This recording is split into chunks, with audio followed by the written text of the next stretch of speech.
ಇನ್ನು ಇವತ್ತು ಪರಮೇಶ್ವರ್ ಅವರು ಸ್ವಲ್ಪ ಖಾರವಾಗಿ ಗರಂ ಆಗಿ ಪ್ರತಿಕ್ರಿಯೆ ನೀಡಿದ್ದಾರೆ. Enough is enough. ಕಾಂಗ್ರೆಸ್ ಕುರ್ಚಿ ಕಾಳಗಕ್ಕೆ ಪರಮೇಶ್ವರ್ ಅವರು ಕೊಟ್ಟಿರುವಂತಹ ಗರಂ ಪ್ರತಿಕ್ರಿಯೆ ಇದು. ಪರಮೇಶ್ವರ್ ಅವರು ಇವತ್ತು ಗೃಹ ಸಚಿವರು ಮಾತನಾಡಿದ್ದಾರೆ, ಅಸಮಾಧಾನವಾಗಿ ಮಾತಾಡಿದ್ದಾರೆ. ಸ್ವಲ್ಪ ಎಐಸಿಸಿ ಅಧ್ಯಕ್ಷರು ಬಾಯಿ ಮುಚ್ಕೊಂಡಿರಿ ಅಂತ ಹೇಳಿದ್ದಾರೆ. ಅದಕ್ಕಿಂತ ಕಠಿಣವಾಗಿ ಹೇಳೋದಕ್ಕೆ ಅವ್ರಿಗೆ ಆಗಲ್ಲ ಅನ್ಸುತ್ತೆ. ಅಷ್ಟು ಹೇಳದ ಮೇಲೂ ಪದೇ ಪದೇ ಶಾಸಕರು ಮಾತಾಡ್ತಾ ಇದಾರಲ್ಲ, ಇದು ಯಾಕೋ ಸರಿ ಕಾಣ್ತಾ ಇಲ್ಲ ಅಂತ ಹೇಳಿ ಪರಮೇಶ್ವರ್ ಅವರು ಇವತ್ತು ಅಸಮಾಧಾನ ವ್ಯಕ್ತಪಡಿಸಿದ್ರು.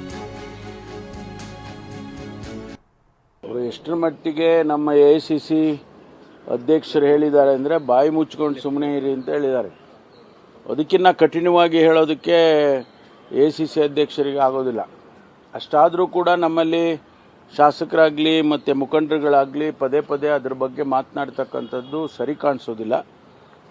ಇದು ನಿಲ್ಲಬೇಕಿದು.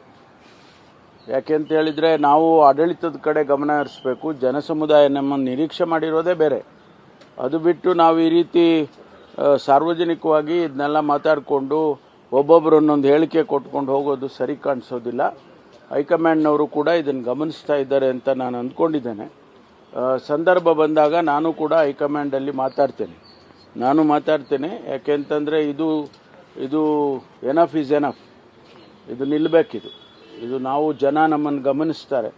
ಜನ ನಮ್ಮನ್ನು ನಿರೀಕ್ಷೆ ಮಾಡೋದೇ ಬೇರೆ. ಅಭಿವೃದ್ಧಿ ಕಡೆ ಗಮನ ಕೊಡಬೇಕೇ ವಿನಃ ಇದನ್ನು ಏನು ಹೈಕಮಾಂಡ್ನವ್ರಿಗೆ ಗೊತ್ತಿದೆ ಯಾವಾಗ ಏನು ಮಾಡಬೇಕು ಅಂತೇಳಿ ಅದನ್ನು ಮಾಡ್ತಾರೆ ಅವರು. ಇದೇನು ಹೊಸದ ಹೈಕಮಾಂಡಿಗೆ? ಕಾಂಗ್ರೆಸ್ ಪಕ್ಷದಲ್ಲಿ ಇಂಥ ಸನ್ನಿವೇಶಗಳು ಭಾಳ ನೋಡಿದ್ದಾರೆ.